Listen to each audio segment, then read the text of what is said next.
Bruno, primeiro o bastidor. Ontem o Palmeiras postou ali aquela fala do Boto. Sim, né? Porque o Boto falou assim, tô surpreendido porque agora alguns times estão chorando e tal. E aí o Palmeiras foi irônico na postagem. Como é que o Flamengo viu essa história, Bruno?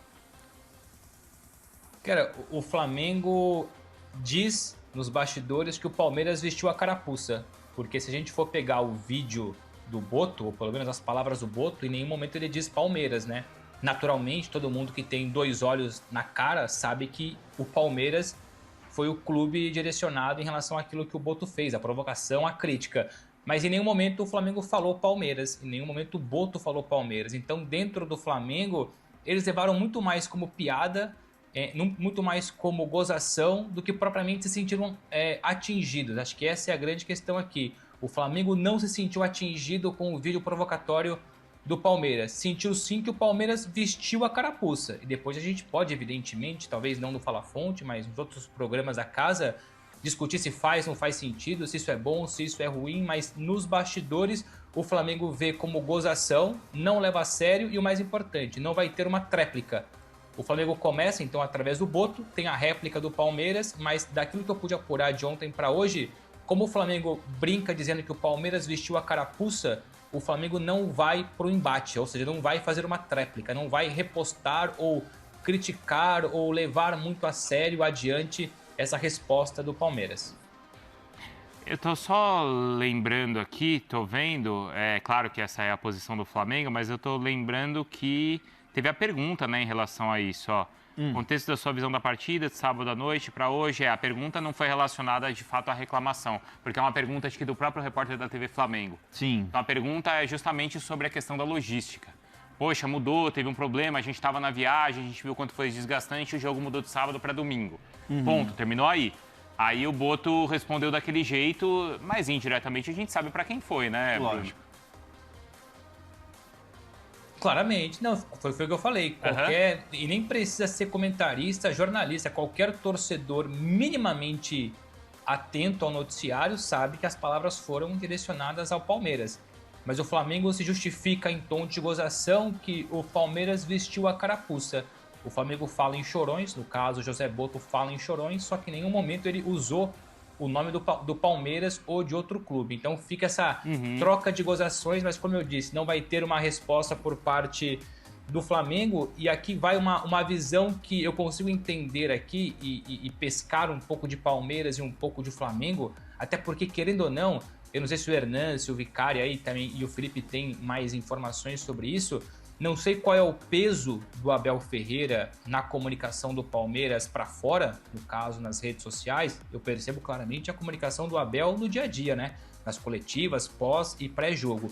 Mas a minha interpretação aqui, conhecendo muito o futebol português, os bastidores do futebol português, lembra muito o que os clubes fazem aqui. Então eu tenciono acreditar que essa comunicação provocativa do Palmeiras tem um pezinho do Abel Ferreira. É só opinião, tá? É porque me lembra muito como os clubes aqui comunicam e provocam quase sempre em relação à arbitragem. O Boto, por si só, porque deu a cara e falou sobre isso, mesmo sem usar o nome do Palmeiras.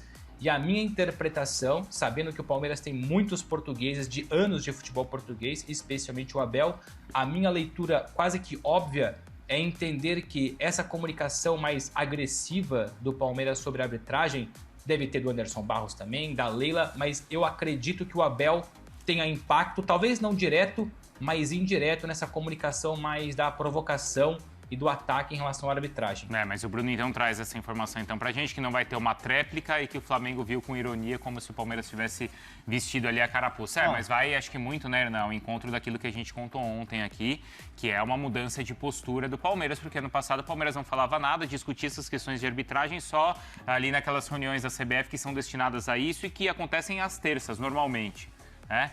As segundas. Isso, as segundas. É que às vezes acho que tinha jogo na segunda, ficava para terça, mas enfim. Uma vez por semana, no início da semana, tem a reunião. E agora a gente já tinha notado que mudou a postura de tipo, vamos contra-atacar, né? E assim, é um pouco também... Eu não gosto muito porque parece meio pejorativo, mas assim, aquela coisa que você joga pra torcida. Sim. Você joga com o seu torcedor. Porque o Palmeiras era um time visto como um time antipático. Assim, beleza, acontecem as coisas, o torcedor quer saber, o torcedor quer resposta e o Palmeiras tá nem aí. Então agora tá atacando, contra-atacando e o torcedor gosta disso.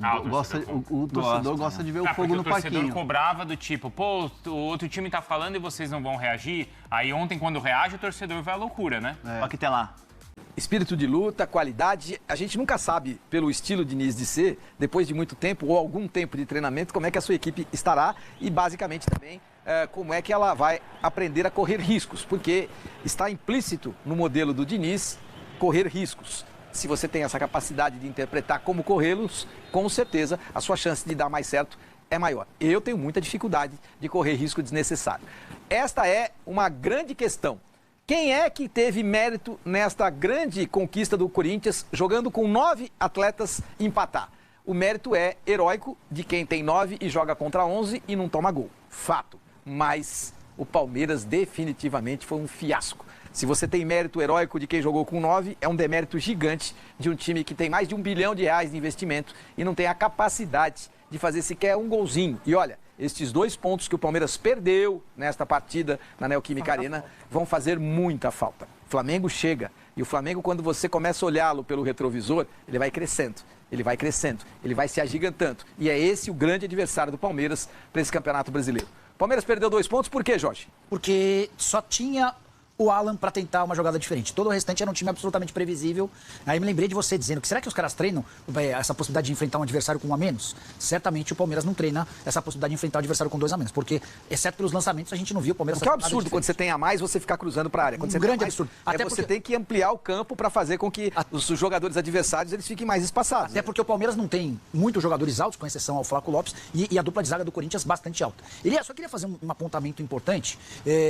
É uma praxe no futebol brasileiro, que quando o time começa a tropeçar, a torcida organizada vai no centro de treinamento, exige reunião com comissão técnica, com jogadores, enfim. Eu acho que a participação da Gaviões no pré-jogo, antes do jogo no meio de semana, ela foi absolutamente ruim para o time em campo. Ontem o Corinthians completamente fora do tom. A expulsão do André com uma falta a favor do Corinthians, expulsão do Mateuzinho com um soco na cara do adversário com outra falta a favor do Corinthians. Mateuzinho podia ter sido expulso antes. O Gabriel Paulista também poderia ter sido expulso por ter empurrado o Giai. Enfim, era um time que queria mostrar a todo custo que é valente. Mas, cara, o clássico não é pra isso. Se essa foi a mensagem passada pelos torcedores organizados, tá tudo errado. Ontem o Corinthians correu um enorme risco de perder pro Palmeiras por conta desse comportamento completamente fora do tom. Enfim, acho esse ponto importante. E o Palmeiras ontem desperdiçou 2 pontos de forma impressionante. Eu acho que esse é 2 pontos que vão na conta da comissão técnica. Eu também acho que vão para a conta da comissão técnica, vão para a conta do Abel Ferreira, que já cumpriu a sua 3ª partida, e na quarta-feira é o julgamento do recurso do Palmeiras, porque ele pegou 8 jogos. Eu acho até excessiva essa punição, mas de qualquer maneira o Palmeiras vai recorrer e o julgamento acontece nesta quarta-feira. Mas é fato. Ô, Ana, a gestão do Palmeiras está demorando muito para penalizar as frequentes expulsões do Abel. Eles têm medo do Abel, Ana? Então, você já tocou no ponto. Eu não lembro, e olha que atuei no campo de jogo, depois atuei na gestão, um treinador que tenha sido expulso com as quantidades de vezes em que o Abel foi. Para quem não sabe, já foram 13 expulsões. É um número extremamente altíssimo. Eu entendo quando todos reclamam que a punição foi excessiva, eu não acho. Mas se a gente for analisar o conjunto da obra, ele merecia essa punição. Qual é o problema da gestão no cenário nacional agora? Falando do STJD, da própria gestão da Confederação Brasileira. São os critérios. Porque o Zubeldia não foi punido quando tentou agredir o árbitro. Tivemos a expulsão do Cuca agora neste final de semana, que eu não sei como será o procedimento. Porque a partir do momento que você tem critério, se o Superior Tribunal de Justiça Desportiva tivesse punido o Abel já na sua 3ª expulsão, como um ato recorrente, ter dado ali 2, 3, provavelmente não teríamos chegado numa punição de 8 agora. Até porque a gente já é sabido por todos que quando você faz o recurso, essa pena que era 8, provavelmente vai cair para 5, 6, ele já cumpriu 3, vai cumprir mais 2 jogos e vai voltar normalmente. Então eu entendo que também é uma, como eu posso dizer, é uma chamada de atenção para todos, mas também é uma... Exemplo. Eu não sei se vai ser só vai ser exemplo, Elias, se cumprir os 8. A promessa de que vai haver mais se não cumprir os 8, não é um exemplo. É, na verdade, uma chamada de atenção para todos, que essa nova gestão da Confederação Brasileira de Futebol irá olhar para alguns temas com mais cuidado. Inclusive, não sei se você viu, saiu agora uma reunião que teve que quando qualquer membro ou jogador se referir ao árbitro como ladrão, roubo, assalto, será punido também com muito rigor. Eu gosto disso, porque aqui eu acho que você pode sim questionar, igual o Flávio Rodrigues de Souza, foi abaixo do esperado? Foi. Cobre esse profissional para que tenha uma entrega melhor, uma vez que ele é profissional agora. Não, e outra, você pode penalizá-lo também. E pode penalizá-lo também. Agora insinuar que o jogo está comprado, está vendido, foi encomendado, isso não cabe também, porque isso descredibiliza a competição e todos perdemos com isso. Então eu entendo que a punição foi correta. Se você me permite falar um pouquinho do jogo que eu fiz ontem, eu entendi que mesmo no 11 contra 11, o Palmeiras foi abaixo. O Maurício jogou muito mal. Eu entendi que o Flaco foi quem melhor se posicionou no primeiro tempo, ao ponto de fadigar fisicamente pro segundo tempo. As ações de meio de campo e ligação não foram a contento e a sensação era aquela assim, nós somos superiores e a qualquer momento a gente vai fazer uma jogada de efeito e vamos fazer o gol. E aí depois que você fica com 2 jogadores a mais e não consegue, isso mostra o quanto você está abaixo. E aí um ponto que eu acho que vou lançar a discussão para você e para o Nicola, você afirma que o elenco do Palmeiras é superior ao elenco do Flamengo. Ficou muito claro neste clássico, aí eu vou trazer aqui a polêmica, que desculpa, mas o banco do Palmeiras não correspondeu. Mandei para ele ontem. Você mandou? Olha, eu não sabia disso, tá, gente? O banco do Palmeiras ontem era pior. Foi muito Palmeiras abaixo. é muito abaixo, mas o Palmeiras como um todo era muito abaixo. Agora, você não pode esquecer que está chegando o Paulinho, que o Vitor Roque vai voltar. Você não pode esquecer... E o Arias, tem três E o Arias, estão 3 craques. titulares. Não, mas espera um pouco. São titulares. Você não pode esquecer que se a gente estiver falando de 26 jogadores, o Flamengo tem um elenco maior. Se a gente estiver falando de 18 jogadores, não. Não. Por quê? Porque aí quando você vai para a defesa, quando você vai com o Piquerez, o fato é, o Palmeiras está com muitos jogadores que têm qualidade machucados ou afastados. Não são muitos, não. Isso aí, claro que são. Quando você não tem o Piquerez, quando você não tem o Vitor Roque, quando você não tem o Paulinho. Todos titulares. Todos titulares. Todos titulares. O John Arias. Todos titulares. Mas aí você precisa lançar a mão do Felipe Anderson. Era ruim? O Felipe Anderson até ontem você dizia que ele era ótimo. Não, até chegar ao Brasil. Agora, o apelido do Felipe Anderson no Brasil é Sleep Anderson. Tá sempre dormindo. E ontem, assim que ele entrou, ele perde a bola, que resulta na... Esse é outro ponto, né, Elia? Com 2 a mais, a principal chance do jogo foi do Corinthians. Foi do Yuri Alberto. E a maior chance do Palmeiras foi de um desvio contra do Gabriel Paulista para a grande defesa do... Concordo plenamente. Eu tava assistindo o jogo e de vez em quando eu e ele a gente troca mensagens, né? Aí eu tava reparando no banco de reservas, mandei os bancos de reserva pros 2 times. E falei, seu Elia, eu gostaria que o senhor comentasse. Antes dele comentar, eu só queria ler os 2 bancos de reserva. O banco do Flamengo, Andrew, Ayrton Lucas, Bruno Henrique, Carrascal, Danilo, De La Cruz, Diego Alves goleiro, Emerson Royal e Luiz Felipe, além do Vitão. O banco do Palmeiras, que eu mandei para Elia também. Muito inferior. Muito inferior. Vamos lá. Com todo o respeito aos atletas. Não, nesse caso, a gente está trabalhando no comparativo. Só para você vai falar à vontade. Arthur, Benedetti, Bruno Fux, Eric Belé, Felipe Anderson, Larson, Lucas Evangelista, Luigi, Luiz Felipe, Marcelo Lomba, Martinez e Riquelme. Eu mandei a mensagem para ele, Elia, compare esses 2 bancos e me pergunta. O goleiro do Palmeiras é melhor, o Lomba é melhor. Eu não acho. Não, os 2 goleiros do Palmeiras são melhores. Eu não acho. Claro que é. O Carlos Miguel já é melhor do que o Rossi e o goleiro... Mas você confia no Lomba? Eu acho que o Lomba é um goleiro melhor do que o do Diego Costa. Eu acho que é. O Diego Alves. Mas o Diego é o terceiro. O Endel, que foi contratado de Portugal, que é o segundo. Nunca vi jogar. Estava em Portugal. Nunca vi jogar. De qualquer maneira, Mas o que você olha aqui que você fala? Não, esse cara vai resolver pra mim. Nessa escalação, o time do Flamengo no banco tá melhor do que o time do Palmeiras no banco. Mas você não pode esquecer que o Palmeiras tem muito jogador machucado. E aí você vai ter esses que são machucados como titulares e esses que jogaram no Palmeiras passarão a ser Responda pra mim, qual o cara que você olha nesse banco do Palmeiras que eu... Nesses 2 bancos... Confio. Nesses 2 bancos... um do Palmeiras que você confia. Nesses 2 bancos eu confio mais no banco do Flamengo, fato. Mas no conjunto da obra para 18 jogadores, não para 22 ou 23 mas qual que é a diferença? Claro, porque eu tenho 18. Eu tenho os 11 titulares e mais 6 ou 7. O time do Palmeiras tem melhores. Mas aí você está fortalecendo o seu argumento, porque você vai diminuindo as possibilidades para fortalecer o seu argumento. Eu sou um cara inteligente. Nós também somos. Espera aí. Tem que comprar uma alternativa para esse banco de 7. Eu não preciso ter um banco Mas você pode ter um banco de 22. Eu posso ter. 11. Eu só quero ter um banco de 6 ou 7. Aí Por quê? Agora, se eu tiver um banco de 11, 12, 13, 14, 15, eu construo outro time. Aí não preciso ter um time B. Agora, aproveitar e colocar a briga, porque é importante você ter imagens da briga, porque isso não pode acontecer. Isso é o tipo de coisa que é inacreditável dentro do futebol. A gente está falando de profissional. Nós estamos falando de futebol profissional, nós estamos falando de caras ultra bem pagos. Nós temos aí a saída do túnel e é assim algo absurdo, porque eu não sei quem é que filmou, mas filmou com muita propriedade. E aí você tem o Gold, né? Aí você tem. Parece que o Luigi é agredido por alguém, alguém do Palmeiras pode ter agredido também. O que esses caras estão fazendo na saída do túnel de um lado e do outro? Me explica. O que esses caras estão fazendo? O Luigi foi ao Jequim Depois o caso foi registrado com boletim de ocorrência, conseguiram constatar que ele levou um tapa no pescoço e a suspeita é em relação ao preparador de goleiros do Corinthians. O Corinthians ainda tentou ao longo do dia abafar o caso, o Palmeiras disse que vai levar até as últimas consequências, já é um caso entregue ao Ministério Público e eu lamento que o clássico que já não foi bom tenha terminado desse jeito. É o parabéns, sabe? Nota 0 para todo mundo. Então, e essa situação poderia ter ido para a súmula também, porque uma vez que termina o jogo, o quarto árbitro, juntamente com o inspetor de arbitragem, que antigamente a gente chamava de delegado da partida, poderia estar ali visualizando para ver se tem alguém do corpo técnico, algum jogador, e seria passível de estar relatado na súmula. E também, como consequência, o nome dos seguranças. Porque aí você não teria só uma situação no campo civil e criminal, mas também no campo desportivo. Não, eu estou vendo o Carlos Miguel, ele não participa, ao contrário, ele tenta afastar, ele está bem afastado. Eu não sei como é que o Luigi... Marcelo Paz, o Anderson Barros... O que o Luigi foi fazer lá no meio? O Palmeiras, em sua nota, afirma que o Luigi estava indo para o exame antidoping, quando foi agredido por um funcionário do Corinthians. E aí, ao longo da segunda-feira, surgiu a informação de que esse funcionário era o preparador de goleiros do Corinthians. O jogador, o Luigi, foi sair do Anel Química Arena na madrugada, porque houve a necessidade, houve a necessidade da chegada de gente especializada para ouvir, enfim, uma baita confusão. O que justifica o Palmeiras não dar nenhuma declaração depois do jogo? Por que a gente não teve nenhum membro da comissão técnica, os jogadores não falaram? Qual é a justificativa?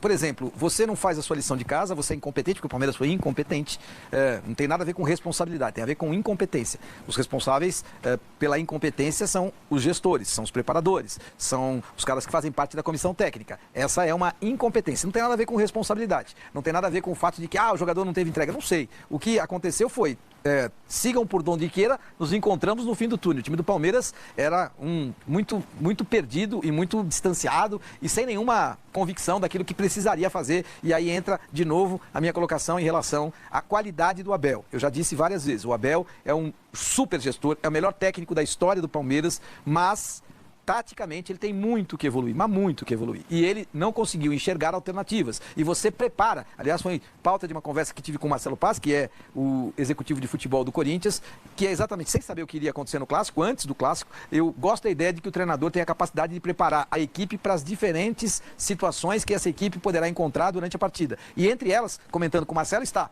jogar com um a mais, jogar com dois a mais, jogar com um a menos, jogar com dois a menos. Você treina a sua equipe para isso. Jogadas estratégicas de bola e parada, você, e assim como você vai preparar a sua Saída, equipe para essa situação. E me parece claro que o Palmeiras não preparou a sua equipe para isso. Mas não é estranho, você, gestor, não determinaria? Eu sei que o Anderson Barros é fraco, mas não tem que determinar? Não, vamos falar assim. O que vai falar? 2 pontos. O primeiro ponto, o protesto em relação à punição do STJD. Então, nesse caso, esse primeiro ponto eu entendo que é um desrespeito para com a Federação Brasileira, porque se é um órgão em que você vai recorrer depois, quando você pratica um protesto desse, você está indo contra a instituição organizadora do evento. Então, o primeiro ponto, e vale lembrar que a todos que acompanham a trajetória, a Leila rompeu na época do pleito eleitoral na Confederação Brasileira. Reinaldo Carneiro Bastos era um dos candidatos, juntamente com Samir Chaud. Ela preferiu apoiar o atual gestor e ficou ao lado dele, indo contra o gestor da Federação Paulista. Só que neste momento ela pratica o desrespeito quando ela se rende no protesto para que o seu treinador ou qualquer profissional do corpo técnico vá para a entrevista. E o segundo ponto que agora você traz, foi uma tarde e noite horrível para o Palmeiras. E eu acredito que todos nós gostaríamos de ouvir as justificativas para uma tarde e noite tão ruim. Pois é, e é interessante porque você aparecer quando todos os flashes lhes são favoráveis, é uma delícia. O duro é aparecer e dar a cara para bater na adversidade. Fala, minha turma, beleza? Mais um giro de notícias do Verdão para você ficar atento e atenado sobre tudo que está sendo falado, especulado, noticiado no dia a dia do bastidor do maior clube do Brasil. Peço humildemente, mesmo aqui a sua opinião. Não esqueça de dar o like, se inscreva no canal, ative o sino das notificações para ficar sempre atualizado sobre tudo que está sendo falado no noticiário do Verdão. A gente encerra nossa edição, nosso vídeo por aqui. Muito obrigado por assistir nosso conteúdo. Até o próximo vídeo. Fui!